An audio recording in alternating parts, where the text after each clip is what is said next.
அதே நேரத்தில் தாமோ அன்பரசன் அவர்கள் இப்பொழுது கூட்டத்தில் இருப்பதாக ஒரு தகவல் இருக்கிறது. குறிப்பாக மாவட்ட ஆட்சித்தலைவர் அவர்கள் சந்தோஷ் மிஸ்ரா அவர்கள் இது குறித்து என்ன கருத்து வைத்திருக்கிறார், ஆட்டோநகர் திட்டத்தை கைவிடப் போகிறார்களா என்பது குறித்து சிறிய இடைவெளிக்கு பிறகு நீதியின் குரல் மீண்டும் பரபரப்பாக முழங்கும். ஆட்டோநகர் உருவாக்க விவசாய நிலங்களை கையகப்படுத்துவதா, விவசாயிகளை பாழ்படுத்திவிட்டு ஆட்டோநகர் உருவாக்கலாமா? ஓட் கம்பெனி நிர்வாகத்திற்காக வழங்கப்பட்ட நிலங்களை விவசாயிகளுக்கு திருப்பி வழங்கப்படுமா? அரைமலை நகரில் விவசாயிகளுடைய நிலத்தை கையகப்படுத்துவது ஏன்? விவசாய நிலங்களை வழங்க விவசாயிகள் மறுப்பு கிளர்ச்சி, ஐயன் போராட்டம். ஏற்கனவே போர்டு கம்பெனிக்காக விவசாய நிலங்கள் கையகப்படுத்தப்பட்ட நிலை, உரிய இழப்பீடு வழங்காத சூழ்நிலை, அரைமலை நகர் பகுதியில் அடியேறு விவசாயம் அழிப்பு, விவசாயிகளின் வாழ்வாதாரம் ஒழிப்பு. ஆட்டோநகர் திட்டம் கைவிடப்படுமா? அரசு நடவடிக்கை மேற்கொள்ளுமா? விவசாயிகளை காப்பாற்றுமா?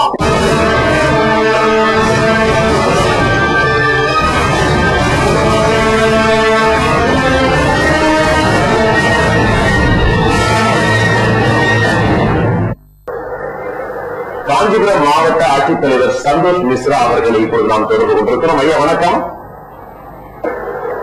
ஐயா வணக்கம். வணக்கம். வணக்கம் சார். நீங்க கலெக்டர் கேட்டிருந்தீங்க. ஆமாங்க. நீங்க வந்து கேம்ப் ஆபீஸ்ல நம்பர் தரீங்க, அங்க பேசியிருப்பாரு, அவரை கான்டாக்ட் பண்ணீங்க சார். இது மாவட்ட ஆட்சியர் அலுவலகம் தான். கலெக்டர் கேம்ப் ஆபீஸ் நம்பர் தரீங்க, அங்க கான்டாக்ட் பண்ணீங்கன்னா பேசியிருப்பாரு, கலெக்டருடைய பேசி. கலெக்டர் இருக்காங்கம்மா சார்? கலெக்டர் தெரியலீங்க சார். கேம்ப் வராம கலெக்டரோட கைபேசி அதாவது அவருடைய செல்போன் நம்பர் இருக்குங்களா உங்கள்கிட்ட? சார் நான் இந்த நம்பர் கொடுக்குறேன், அந்த நம்பர்ல கான்டாக்ட் பண்ணுங்க சார். 2723 8477 other number 78. அது இருந்தாலும் இந்த நம்பர்ல நீங்க கான்டாக்ட் பண்ணுங்க. டிசி தான் எடுப்பாருங்க. நான் சொல்ல கலெக்டர் நம்பர் கொடுக்கக்கூடாது சட்டம் இருக்கா? அப்படின்னா இல்லைங்க சார். இந்த நம்பர்ல கான்டாக்ட் பண்ணுங்க, பேசி இருப்பாரு. இல்லைங்கம்மா, கலெக்டர் நம்பர் நீங்க ஒரு மாவட்ட ஆட்சித்தலைவர், இது முக்கியமா ஒரு ஊடகத்திலிருந்து நாங்க பேசுறோம். ஒரு கலெக்டரோட நம்பர் ஏன் கொடுக்க மாட்டேன்றீங்க? எங்க இருந்து பேசுறீங்க சார்? நான் வின் தொலைக்காட்சியில இருந்து நீதி இருக்கிற நிகழ்ச்சிக்காக நேரடி ஒளிபரப்புல பாஸ்கரன் பேசுறேன். சரிங்க, ஒரு நிமிஷம் இருங்க. நம்ம மாவட்ட ஆட்சித்தலைவர் அவர் இப்ப மீட்டிங்ல இருக்காரா? என்ன எனக்கு நம்பர் கொடுக்கறதுல என்னவா தயக்கம் உங்களுக்கு? டீட்டெயில் என்னன்னு தெரியல, அதனால பேசி கேட்டீங்கன்னா அவர் என்ன நான் பாத்துக்கிறேன். உங்களுக்கு நம்பர் தெரிஞ்சா எங்க நம்பர் கொடுங்க. ஏன்னா இது வந்து ஏற்கனவே நாங்க பல நம்ம எண்கள்ல போட்டு முயற்சி பண்ணிட்டே இருக்கோம். ஏன்னா பொதுமக்கள் வந்திருக்கிறாங்க, அவரிடம் பேச வேணும்னு ஆசைப்படுறாங்க. நாங்கள் ஊடகத்தின் வாயிலா அவரிடம் சில கருத்துக்களை கேட்க இருக்கிறோம். சொல்லுங்கம்மா. 944 944 13 400. நீங்க பேசி கான்டாக்ட் பண்ணிட்டு அப்படிப்பட்ட உங்க பேர் நான் சொல்லுங்கம்மா. சார் நேம் எல்லாம் வேணாம் சார். நண்பர்கள், மாவட்ட ஆட்சித்தலைவருடைய சந்தோஷ் மிஸ்ராவுடைய எண் 944134 என்று கொடுத்திருக்கிறார்கள். இப்போது நம்ம அவருடைய கலெக்டருடைய பிசி அந்த அம்மா சொன்ன மாதிரி அவரையும் தொடர்பு கொண்டு இவர்களையும் தொடர்பு கொண்டு இவர்கள் என்ன நடவடிக்கை எடுத்திருக்கிறார்கள் என்று பார்ப்போம். இப்பொழுதெல்லாம் அரசுடைய நிர்வாகம் வெளிப்படையானது, அரசு மக்களுக்கானது. அப்படி இருக்கிற போது நம்முடைய வரிப்பணத்தில் நாம் கொடுக்கிற வரிப்பணம் தான் கோட்டையாய் குடிமரமாய் நாட்டை காக்கும் அரண்களாக திகழ்ந்து கொண்டிருக்கின்றன. இவர்களுடைய நம்முடைய சம்பளத்தில் தான் இருக்கிறார்கள். இவர்கள் நமக்கானவர்கள் என்பது அவர்கள் உணர, அதிகாரிகளும் அதிகார வர்க்கத்தில் இருக்கிறவங்க உணர தலைப்படுவதற்காக இந்த தொலைக்காட்சியும் இப்போது பயன்படுத்திக் கொண்டிருக்கிறது என்பதை நாம் மறந்துவிட முடியாது. இப்போ நம்ம மாவட்ட ஆட்சித்தலைவர்கிட்ட நம்ம பார்க்கலாம். மாவட்ட ஆட்சித்தலைவரை பொறுத்தவரையிலே தலைமையிலே இருந்து என்ன தகவல் வருகிறதோ அதன் அடிப்படையிலே தான் இது தொடர்பாக தொழில்துறை செயலாளர், தொழில்துறை அமைச்சர் இவரெல்லாம் முடிவு செய்து அந்த முடிவை மாவட்ட ஆட்சித்தலைவரிடம் தெரிவித்திருக்காங்க. இடையில ஒரு வாரத்து ஏற்கனவே இந்த திட்டத்துல மறைமலை நகர் செயற்கைக்கோள் திட்டத்துல நிலக்கரை பொட்டேரி ஒரு பெரிய நில சுகந்தார்கள் 17 ஏக்கரா 12 ஏக்கரா 13 ஏக்கரா வச்சிருக்கக்கூடிய நில சுகந்தார்களுடைய நீதிமன்ற உத்தரவு பிரகாரம் ஹைகோர்ட்ல ஸ்டே வாங்கி அவங்களுடைய நிலத்தை வந்து இருக்கக்கூடிய தமிழக அரசு வந்து அவங்களுக்கு ரீகன்வைன்ஸ் அப்படின்னு சொல்லக்கூடிய பொறுப்பு இருக்குது. அவங்க எல்லாம் பாத்தீங்கன்னா அதுக்கு இப்ப எந்த கூட நீங்க கொடுத்துருக்காங்க. சிஎம்டி நிர்வாகத்துக்கு நாங்க ஒரு அமௌண்ட் கொடுக்காதனால எங்களை காட்டி விட்டாங்க. எங்கிட்ட கூட சில அன்பர்கள் அவங்க பேர் சொல்ல விரும்பல, என்கிட்ட ஒரு பேரம் பேசினாங்க. 35 ஏக்கரா இருந்தாலும் கேட்கறாங்க. ஏற்கனவே அந்த ரெசல்யூஷன் சென்னை பேரிடர் வளர்ச்சி குழுமத்துல ரெசல்யூஷன் பாஸ் பண்ணிருக்குது. அந்த பாஸ் பண்ண அடிப்படையில உங்களுக்கு நாங்க எல்லாம் செஞ்சு கொடுக்குறோம் அப்படின்னு சொல்லிட்டு ஒரு அதிகாரி அந்த சிஎம்டி நிர்வாகத்தில் இருக்கக்கூடியவர் நான் சொன்ன 10 சென்ட் 5 சென்ட் வச்சுக்கிற நிலத்தை வந்து எல்லாருக்கையும் வாங்க முடியாது. இது வந்து நாங்க ஏற்கனவே எங்களுக்கு மாவட்ட ஆட்சியர் அந்த போர்ட் கம்பெனி இருக்கும் போது திருப்பி கொடுத்தாருன்னு சொன்னாங்க. இதுல வந்து நாங்க யாரும் வந்து பெரிய நிலச்சுவாண்டர்கள் யாரும் கிடையாது. மேக்சிமம் போனா ஒருத்தருக்கு பாத்தீங்கன்னா 10 சென்ட் 5 சென்ட் மிஞ்சி போனா 30 சென்ட் 40 சென்ட் தான் இருக்கும். அதனால இது நான் வந்து யாருக்கும் திருப்பி கொடுக்க முடியாது. யாரும் வந்து அதிகமான ஒரு தொகையை வந்து இந்த உங்களுக்கு நாங்க வந்து லஞ்ச பணமா கொடுக்க முடியாது. அது அவங்க கொடுத்தாங்க. எங்களோட பேருக்கே வந்து பாத்தீங்கன்னா நிலக்கரையில கண்ணன் ரங்கநாதன்றவருக்கு 12 ஏக்கரா கொடுத்துருக்காங்க ரீகன்வென்ஸ். கேட்டா அவங்க சுப்ரீம் கோர்ட்ல 4-1 நோட்டிபிகேஷன் பாஸ் பண்ணாங்க, 6-1 பாஸ் பண்ணாங்க, அப்படி இப்படின்றாங்க. ஆனா அவங்க இதுதான் இது பண்ணிருக்காங்க. அதை பேஸ் பண்ணி சரத்துரியமான சொல்லக்கூடிய இப்ப நீங்க சொல்ற மாதிரி பாத்தீங்கன்னா அரசாங்கமே பல காலகட்டங்களில் நீதிமன்றம் ஆதரவாகவும் ஆர்டினன்ஸும் போட்டிருக்காங்க.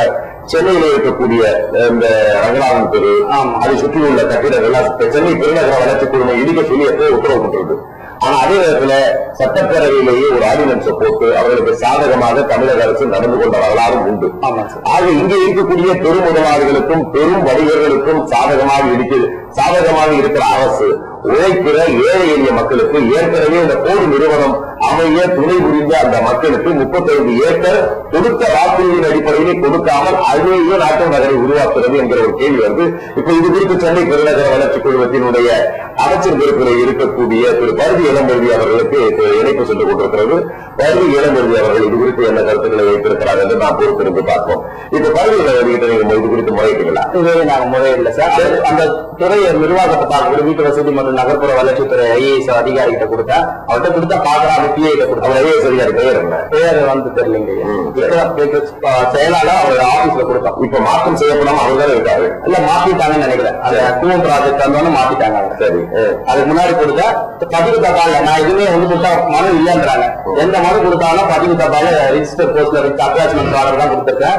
அது ரிசீவ் பண்ணிருக்கிறேன். இப்ப நீங்க வழக்கறிஞர் முறையிலையும் பாதிக்கப்பட்டவர்கள் முறையில இப்ப நீதிமன்றத்தை நீங்க நீதிமன்றத்தில் நியாயம் கிடைக்கும் என்று நீங்கள் நம்புகிறீர்களா? நியாயம் கிடைக்காது சார். நியாயம் கிடைக்காது.